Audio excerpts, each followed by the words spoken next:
నడియా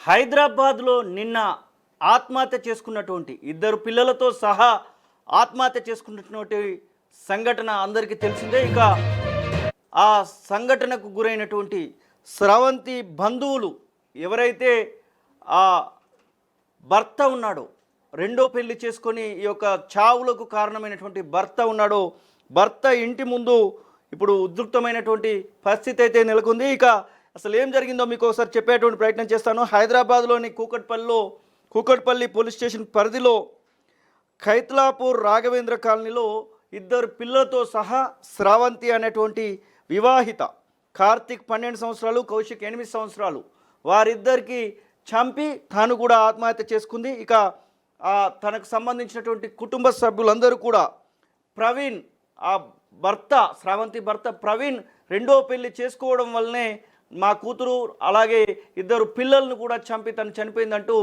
ఇక భారీ ఎత్తున ఆందోళన చేపడతా ఉన్నారు. ప్రవీణ్ ఇంటి ముందే ఈ యొక్క డెడ్ బాడీస్ అన్నింటినీ కూడా అక్కడ పూడ్చి పెడతామంటూ ఇప్పటికే అక్కడ గోతులు కూడా తీసినటువంటి పరిస్థితి. మొత్తం మీద సమాధులు అక్కడే పెడతామంటూ ఒక ఉద్రిక్తమైనటువంటి వాతావరణం అయితే నెలకొంది. ప్రవీణ్ ఇంకొక వ్యక్తికి దగ్గర అవడమే, మహేశ్వరి అనేటువంటి వ్యక్తిని దగ్గర చేసుకొని పెళ్లి చేసుకోవడమే దీనికి కారణంగా తెలుస్తూ ఉంది. ఇక చెన్నారావుపేట మండలం బోడ మాణిక్యం తండా వాసి ఈ యొక్క ఏదైతే స్రవంతి ఉందో స్రవంతి మొత్తం మీద ఇక మొత్తం అక్కడ ఉద్రిక్తమైనటువంటి వాతావరణం అయితే నెలకొంది. ఖచ్చితంగా వాడి ఇంట్లోనే పూర్తి చేస్తామంటూ, ప్రవీణ్కి సంబంధించినటువంటి ఇంట్లోనే పూర్తి చేస్తామంటూ స్రవంతి బంధువులు అయితే అక్కడికి డెడ్ బాడీస్తో సహా రావడం జరిగింది. స్రవంతి బంధువులను పోలీసులు అడ్డుకున్నారు. స్రవంతి క్లియర్గా తన యొక్క సూసైడ్ నోట్లో రాసింది, ప్రవీణ్ రెండో పెళ్లి చేసుకోవడం వల్లనే నేను సూసైడ్ చేసుకున్నానటువంటి విషయాన్ని ప్రవీణ్కి సంబంధించినటువంటి విషయంలో తనైతే రాసింది. ఇక ఇద్దరు పిల్లలను చంపి తను సూసైడ్ చేసుకోవడం అయితే అందరినీ కంటతడి పెట్టిస్తున్నటువంటి పరిస్థితి. ప్రస్తుతం అక్కడ ఎలాంటి పరిస్థితి ఉందో అడిగి తెలుసుకుందాం. మొత్తం మీద చాలా వరకు ఇటు ప్రవీణ్కు సంబంధించినటువంటి విషయంలో భారీ ఎత్తున నిరసనలు అయితే వ్యక్తమవుతూ ఉన్నాయి. ఒకసారి మా ప్రతినిధి వెంకటరత్నం అక్కడే ఉన్నాడు. వెంకటరత్నం, ఏం జరుగుతూ ఉంది, అసలు ఏంటి? ఇక్కడ ప్రస్తుతానికైతే ఇక్కడ బోడమాణిక్యం తండాలో ఒక ఉద్రిక్త వాతావరణం అయితే నెలకొంది. ప్రస్తుతానికైతే ఇక్కడ బోడమాణిక్యం తండాలో ఇక్కడ 16 చింతల గ్రామ తండా వాసులు కూడా పూర్తిగా గ్రామస్తులందరూ కూడా ఏకమైపోయి ఇక్కడ బోడమాణిక్యం తండాలో ఉన్నటువంటి ప్రవీణ్ ఇంటి దగ్గరికి చేరుకున్నారు. ప్రవీణ్ ఇంటి ముందు కూడా 2 సమాధుల్ని తవ్వి ఎట్టి పరిస్థితుల్లో ఇక్కడ తమ కుటుంబ సభ్యుల్ని ఏ విధంగా హతమార్చారో అదే విధంగా ఇదే ఇంటి ముందు కూడా వారి బంధువులు ఎవరైతే ఉన్నారో స్రవంతి వారి ఇద్దరి పిల్లల్ని కూడా ఇంటి ముందే మేము ఖననం చేస్తాము, ఇంటి ముందే సమాధిలో పాతి పెడతామని చెప్పి ఇక్కడే సమాధులు తవ్వినటువంటి పరిస్థితి. ఇట్టి పరిస్థితుల్లో న్యాయం జరుగుతుందని చెప్పి కొంత ఆశించాము, కానీ న్యాయం జరిగేటువంటి పరిస్థితులు ఎక్కడ లేవు. ఒక వ్యూహాత్మకంగానే ఇక్కడ ప్రవీణ్ యొక్క తండ్రి శంకర్ అలాగే వారి బంధువులందరూ పన్నినటువంటి పన్నాగంలో ఆ కుట్రలో భాగంగానే ఇక్కడ తమ కూతురు వారి బంధువులు విగత జీవులుగా మారాలన్నటువంటి విషయాలు తెలుస్తుంది. మొత్తానికైతే ఇక్కడ ఈ గ్రామం మాత్రం ఉద్రిక్త పరిస్థితులు తలెత్తున్నటువంటి పరిస్థితి. శ్రీశైలం, ప్రస్తుతం అక్కడ ఏంటి, పోలీసులు ఎవరైనా ఉన్నారా, లేకపోతే ఈ డెడ్ బాడీకి సంబంధించినటువంటి విషయంలో అక్కడ ఏం చేయబోతా ఉన్నారు? అక్కడ గోతులు తవ్వినట్టుగా తెలుస్తూ ఉంది, నిజమెంతుంది? ఆ గోతులు తవ్వారా ఏమన్నా సమాధుల కోసం?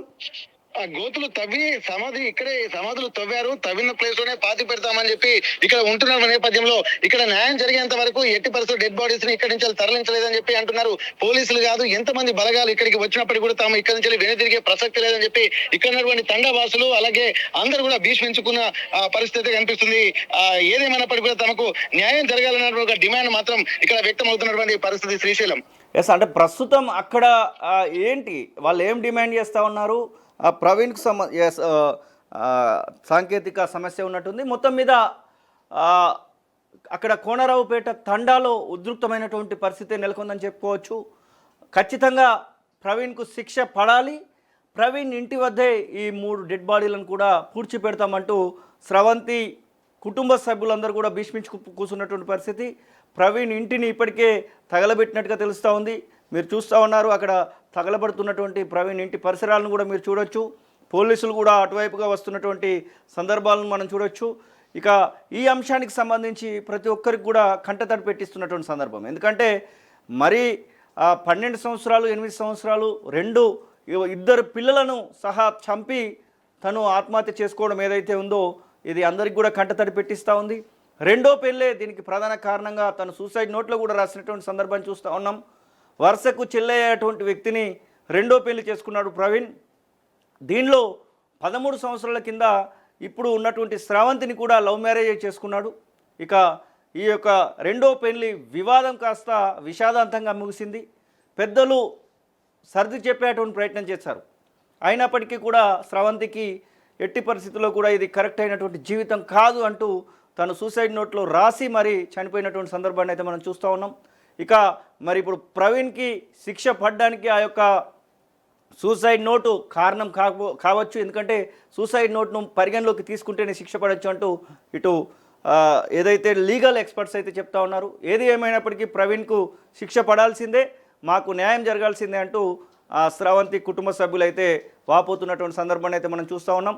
ఖచ్చితంగా ఇలా రెండో పెళ్లి చేసుకొని నాకు మోసం చేశాడు, ఆ మోసమే నా చావుకు కారణం అంటూ చెప్పింది. కాబట్టి చూస్తున్నటువంటి మీరు కూడా ఒకసారి ఆలోచించండి. అంటే ఈ సందర్భాన్ని ఎట్లా మనం చూడొచ్చు అనేది కూడా ఆలోచించాల్సినటువంటి సందర్భమే. ఖచ్చితంగా మరి ప్రవీణ్ చేసినటువంటి తప్పు 3 ప్రాణాలను బలి తీసుకుంది.